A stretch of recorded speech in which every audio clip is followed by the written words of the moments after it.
Pessoal, nessa última semana nós fomos pegos de surpresa com algumas informações que vieram à tona a partir do vazamento de informações do celular de um dos assessores do ministro Alexandre de Moraes. No dia de ontem, no dia 23, o Eduardo Tagliaferri, ele concedeu uma entrevista à Revista Oeste. E essa é uma entrevista impressionante e chama atenção por causa de coisas sérias que estão acontecendo ali no gabinete do ministro Alexandre de Moraes e que aconteceram quando ele era o presidente do TSE, do Tribunal Superior Eleitoral. Uma entrevista muito esclarecedora e que ela traz alguns pontos bastante controversos do que está acontecendo agora na política interna do Brasil e também no âmbito do poder judiciário, na sua mais alta esfera, na sua mais alta corte, que é a Suprema Corte, né? O Supremo Tribunal Federal. Eu queria analisar alguns trechos da fala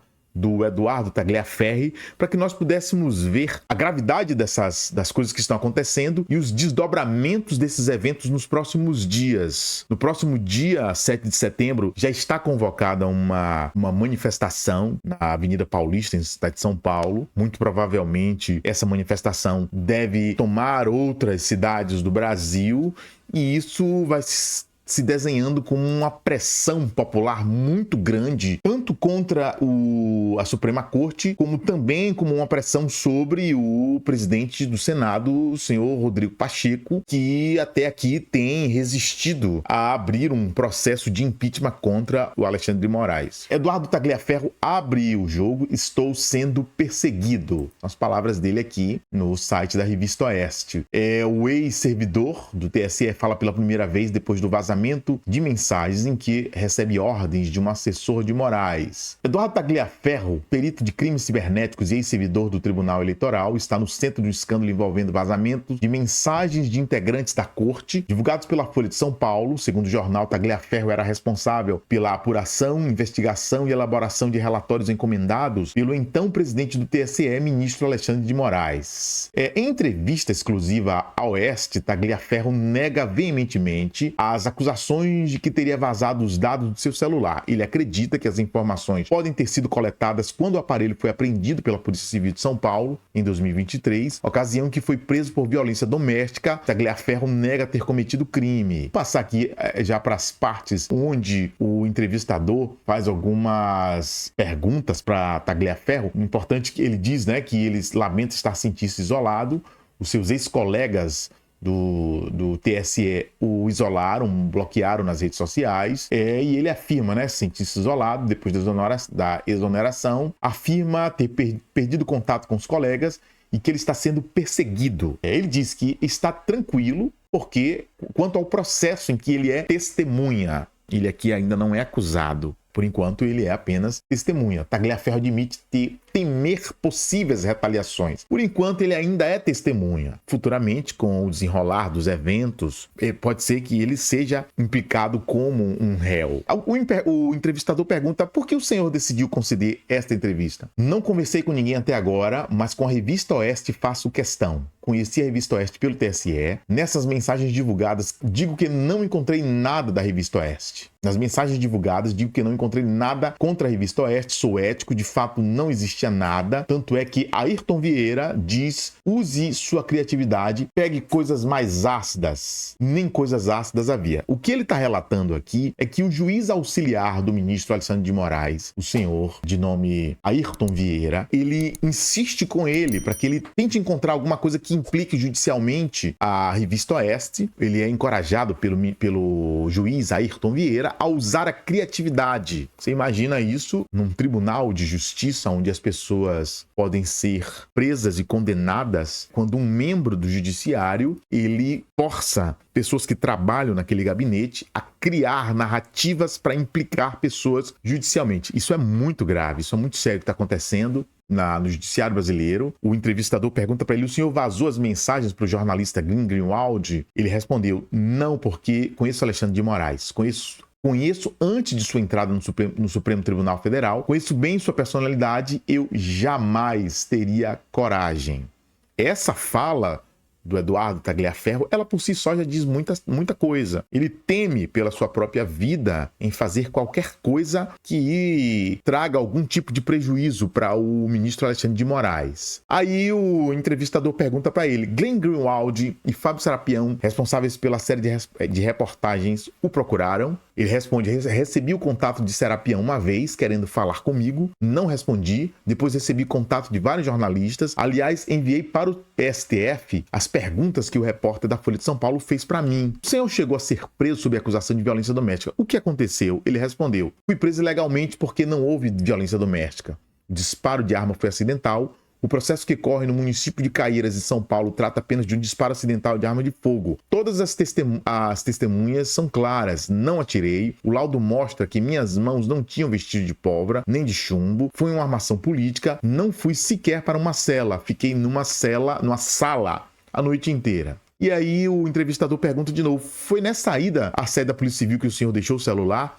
Até o momento de ir para a custódia, estava com o meu celular. Quando passei meu celular para a mão do meu compadre, desbloqueei o aparelho, a gente jamais imaginaria que pudesse haver uma palhaçada dessas. O que ele chama de palhaçada aqui é a divulgação dos conteúdos do seu aparelho, das informações que estavam contidas no seu aparelho de celular, e que teve essa repercussão gigantesca. E o que aconteceu depois? Meu compadre foi para a minha casa, não deu nem 15 minutos, uma viatura chegou lá, a polícia foi à minha residência, atrás do meu celular. Enquanto eu estava a caminho da custódia, meu compadre com o celular foi conduzido para Franco da Rocha, onde o aparelho foi apreendido. Fui conduzido sem mandado, levado para uma delegacia de Franco da Rocha e não de Caieiras, onde ocorria o meu processo. Chegando lá, o delegado virou e disse: poxa, está todo mundo atrás desse telefone. O ministro Alexandre de Moraes ligou de Brasília pedindo o telefone. Esse telefone irá para São Paulo e de lá seguirá para Brasília. Como o telefone em 6 dias sai da Polícia Civil de Franco da Rocha, vai para a Polícia Federal de São Paulo, segue para Brasília e volta para São Paulo e depois retorna a Franco da Rocha. Isso ocorreu no dia 9. O que ele está afirmando aqui, o Eduardo Tagliaferro, é que o aparelho de celular dele,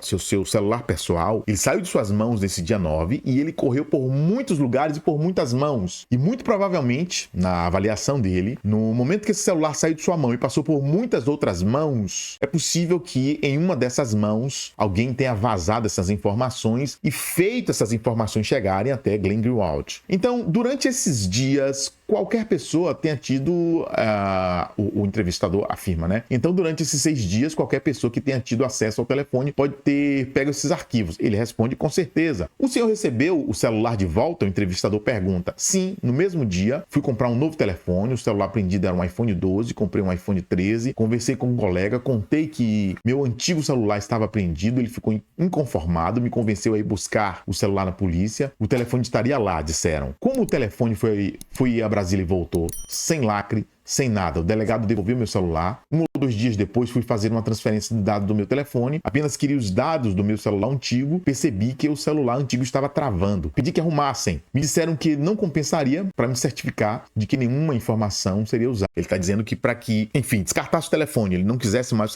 o celular porque ele estava travando muito e ele poderia simplesmente deixar esse celular com acesso fácil, sei lá, vendesse para alguma assistência técnica utilizar as peças para reposição, trabalho de manutenção, e alguém tivesse acesso às informações para que não corresse o risco de que isso acontecesse. Ele afirmou que destruiu esse celular. E aí o entrevistador pergunta para ele: o que os policiais disseram ao senhor? É estranho, porque o termo de liberação do telefone está explícito. A partir daquele momento, eu seria responsável pelos possíveis dados sigilosos que nele continham. O telefone foi declarado como pessoal. Como sabiam que meu telefone tinha um dado sigiloso? Ele perguntou. Tá vendo? Então, o telefone dele foi periciado. Pessoas que fizeram a perícia do aparelho do Eduardo Tagliaferro, eles concluíram que haviam informações sensíveis no aparelho, mesmo sendo um aparelho de uso pessoal. O aparelho do Eduardo Tagliaferro não é um aparelho que, pelas falas dele, que não pertenciam ao gabinete do ministro ou à Suprema Corte. Não era um aparelho que pertencia à instituição. É um aparelho pessoal. Aí eles, em toda a investigação de Caieiras, inquéritos, boletins de ocorrência, relatórios policiais, não há nada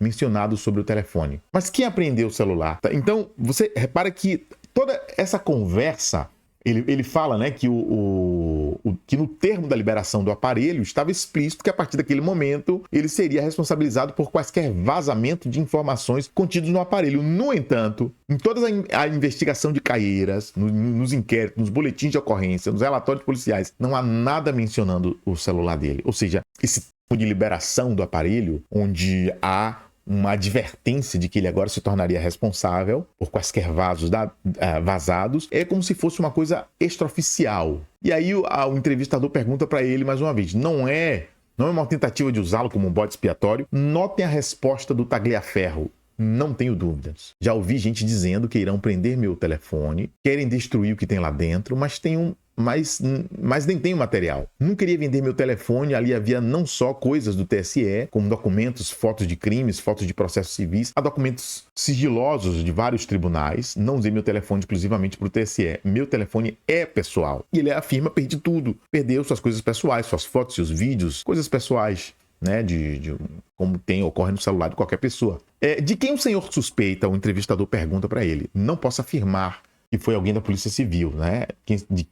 A pergunta é de quem o senhor suspeita que tenha vazado as informações do celular. Eu não posso afirmar que foi alguém da Polícia Civil. Não quero acusar ninguém, eu não fui, isso eu asseguro. Qual seria o objetivo dos vazamentos? O material pode ter ido para as mãos de alguém. Aqui ele respondendo. Para usá-lo no momento certo, ontem houve um boato segundo o qual eu iria tentar vender meu telefone para a revista Veja, é um absurdo. Se vasculharem minha vida, verão que meu padrão de vida despencou muito depois que fui para Brasília. Ali não era minha fonte de renda principal. Tem outros negócios, nunca tive relação com política. O interesse é o seguinte, as mensagens que estão lá são de fato do meu telefone. Não tenho como negar. Se você vir todas as conversas e os áudios, dá para ver que sou cauteloso. Faço essas brincadeiras porque no ambiente do trabalho a gente brinca, não tem jeito. Sempre tive dúvidas dos procedimentos, mas quem vai dizer não para o homem? Para essa fala do Tagliaferro, ele está dizendo aqui que ninguém no gabinete do ministro Alexandre de Moraes tem coragem de dizer não para ele. Ou seja, as pessoas que trabalham naquele ambiente, elas trabalham de alguma forma movidas pelo medo de serem implicadas pelo ministro de alguma forma. O senhor atuou como chefe de um dos departamentos importantes de inteligência? Ele responde, fui chefe do departamento de fake news do TSE, coordenei também o núcleo de inteligência nacional das polícias, integrei a comissão de segurança cibernética e atuei como secretário de comissão de regulamentação das redes sociais. Como era a relação do senhor com Alexandre de Moraes? O ministro, responde ele, é muito blindado. Quando ele diz isso, ele está dizendo que o ministro aqui ele não se relaciona com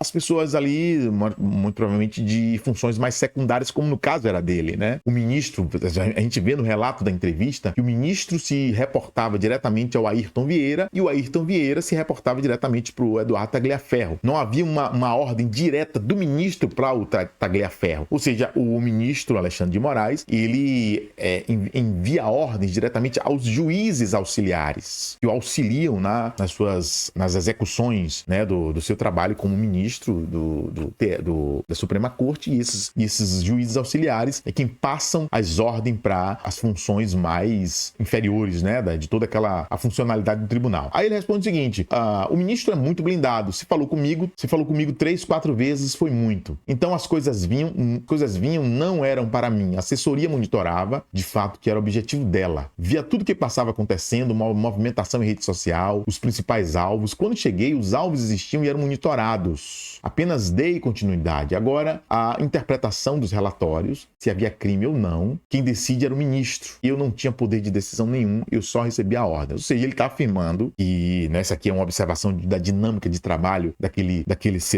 gabinete, daquele tribunal, de que as pessoas que eram alvos do ministro, elas eram monitoradas por eles, né? E o ministro é quem iria determinar o que era crime e o que não era. Isso é questionável, porque o que vai determinar o que é crime ou não é a Constituição, é o Código Penal, né? Existe uma coisa chamada tipificação criminal.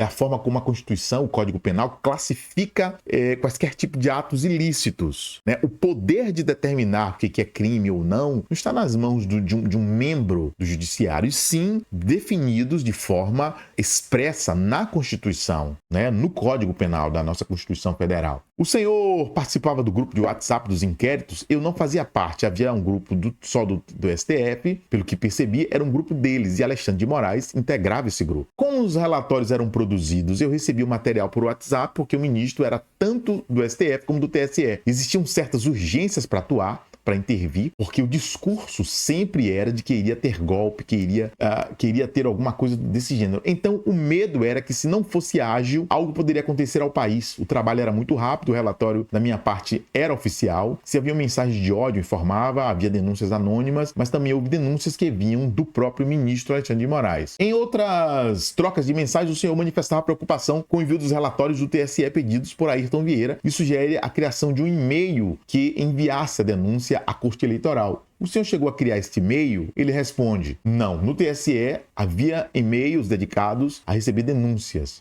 Gosto das coisas corretas, entende? Não posso questionar uma coisa que não conheço, como a metodologia do tribunal. Caí de paraquedas ali dentro, minha função era pegar um objeto, ver se era crime. Não é rito, isso não é comigo. Me formei em Direito há mais de 20 anos, não estou nem atualizado em relação ao Código de Processo Civil, ao Código de Processo Penal, que é o que determina os ritos e as formas processuais de agir. O senhor recebeu alguma ordem absurda? Prefiro não responder. Bom, a própria resposta dele já disse sim ou não, né? Se ele diz prefiro não responder, ele sabe que se ele responder isso, ele irá se implicar ainda mais, se complicar ainda mais. Já negou cumprir ordem? Nunca, porque não tinha como. Mas, de coração aberto, com a consciência limpa, posso dizer que poupei muita gente. Sei que fui e sou massacrado pela direita, no entanto, não tenho apreço por nenhum lado político. Se fosse me classificar como uma pessoa política, seria de direita, jamais de esquerda, e assim evitei prejudicar muita gente, inclusive a própria Revista Oeste. E eu falava, não, isso aqui não. Então, o próprio Tagliaferro, ele relata quando havia ordens para que ele pudesse criar relatórios para implicar as pessoas, né, enfim, ele disse que ele, em muitos casos, evitou fazer isso por saber que estava cometendo uma injustiça, né? E aí ele afirma, no finalzinho da sua fala, ele afirma que, inclusive, a própria Revista Oeste, ele livrou ela de muitas complicações. Como ocorreu a tentativa de incriminar a Revista Oeste? Na verdade, eu não sei a intenção, não sei a origem. Eu era o cozinheiro, olhava, levantava esse material para mim.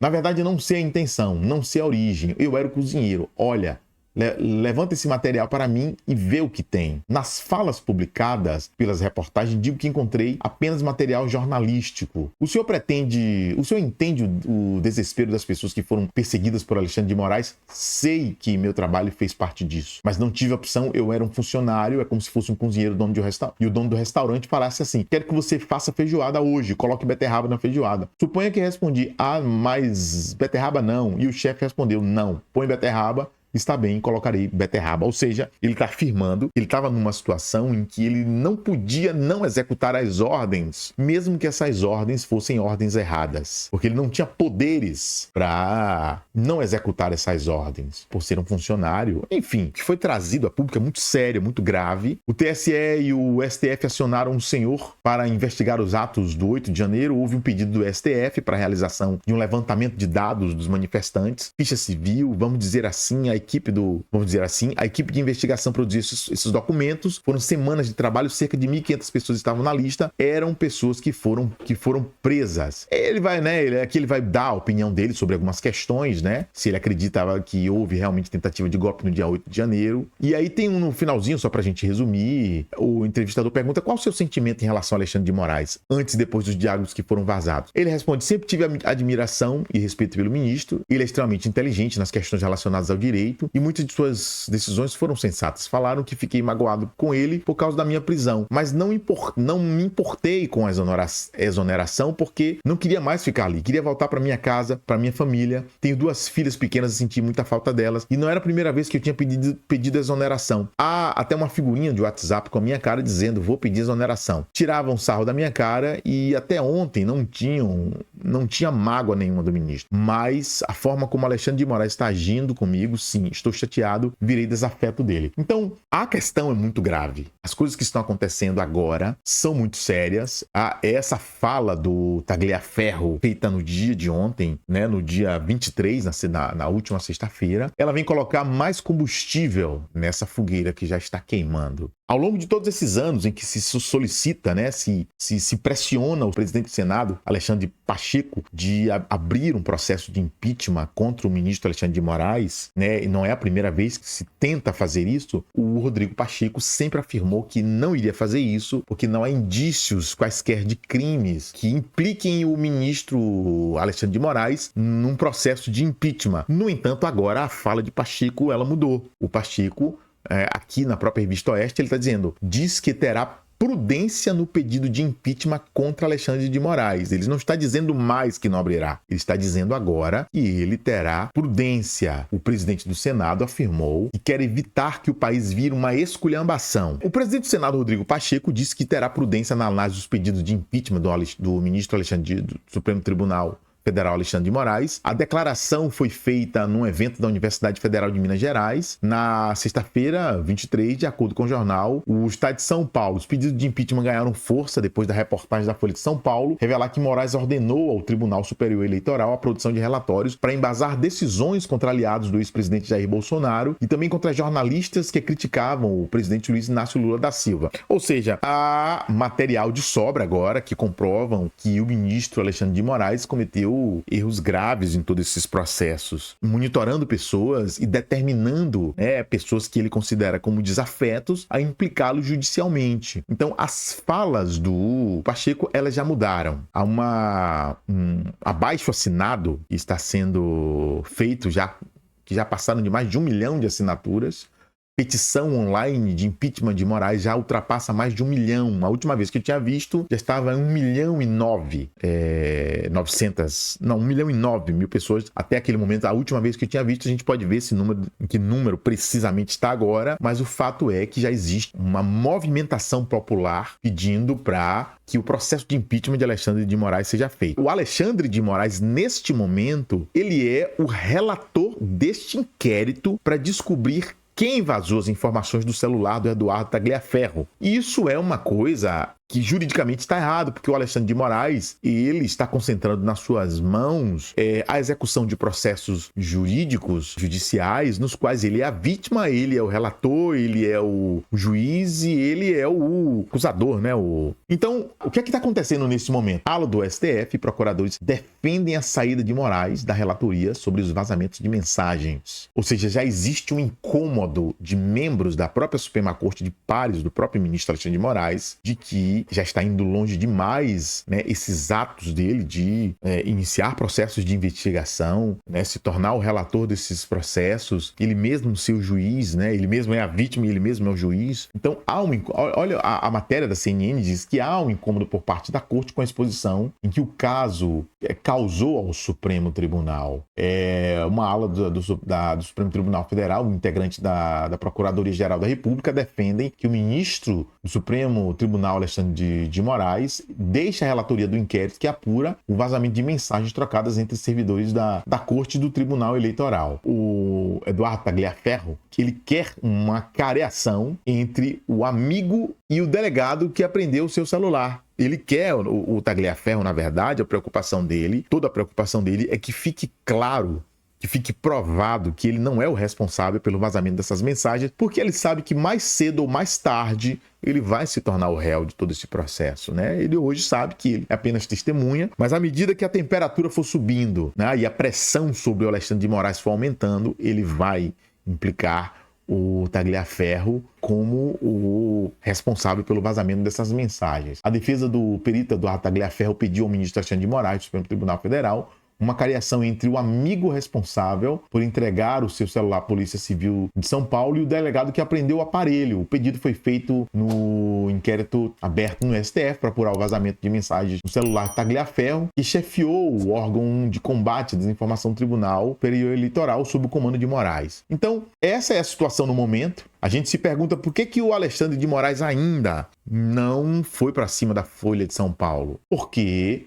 nós sabemos que na Constituição, embora no Brasil a Constituição ela já não vem sendo respeitada há muito tempo por aqueles que, né, a própria Constituição determina como os guardiões da Constituição, mas existe na Constituição artigos que garantem o chamado sigilo da fonte. A matéria do Brasil, da Gazeta do Povo, ela diz o seguinte: o que afinal de contas está resguardado pelo sigilo da fonte? Sigilo da fonte é um artigo da Constituição que determina que uma pessoa que passa informações para um jornalista, e essa pessoa, aquele órgão de imprensa, ela tem o direito constitucional de não revelar quem é a fonte das suas informações, por se entender que a imprensa ele é um dos pilares, a liberdade de imprensa é um dos pilares de uma sociedade, de um regime democrático de direitos. Ou seja, é uma das garantias das liberdades que há numa nação em que as liberdades individuais elas são respeitadas. Então, a Constituição assegura aos órgãos de imprensa o sigilo da fonte. O sigilo da fonte está expressamente previsto na Constituição brasileira, entre os direitos fundamentais, no artigo 5º, inciso 14, no qual assegura o direito ao acesso à informação, resguardado o sigilo da fonte quando necessário ao exercício profissional. O fato é que se o Alexandre de Moraes for para cima da Folha de São Paulo, tentar implicar a Folha de São Paulo judicialmente ou tentar proibir que essas mensagens continuem sendo publicadas, porque o Glenn Greenwald, ele falou que tem mais de 6 gigas de informações que ele vai publicando gradualmente. Se percebe que à medida que ele vai publicando mensagens, a situação se torna muito mais efervescente, né? À medida que cada matéria vai sendo publicada. Então, o Alexandre de Moraes, ele sabe que mexer agora com a Folha de São Paulo, ele vai acirrar todos os órgãos de imprensa desse país, que são majoritariamente de esquerda, né? Os órgãos de imprensa, TV Globo, Folha de São Paulo, UOL, todos eles, né? Eles vão todos, de forma coordenada, fazer um trabalho de massificar esse desrespeito aos direitos constitucionais que vem sendo feito não somente contra as pessoas do 8 de setembro, como as pessoas que são os chamados alvos do Alexandre de Moraes, como a própria imprensa que faz parte desse sistema todo, né? A própria imprensa, e aí isso de alguma maneira vai desgastar ainda mais o Alexandre de Moraes e vai fazer com que essa situação tem uma repercussão ainda maior. Obviamente que o que está acontecendo nesse momento, ela prejudica muito mais as pessoas do espectro político de direita. Ela prejudica essas pessoas porque são pessoas aliadas do ex-presidente Jair Bolsonaro. Mas a partir do momento em que o Alexandre de Moraes mexer com um órgão de imprensa de esquerda, ele vai fazer com que ele vai criar não somente uma insatisfação com pessoas de direita, mas também com pessoas da esquerda, porque eles vão estar sendo acirrados por essa imprensa de esquerda, essa imprensa esquerdista, que vai fazer com que esses militantes se levantem fortemente para dizer que o Alexandre de Moraes está cometendo uma série de ilícitos contra a Constituição, contra pessoas, contra órgãos de imprensa.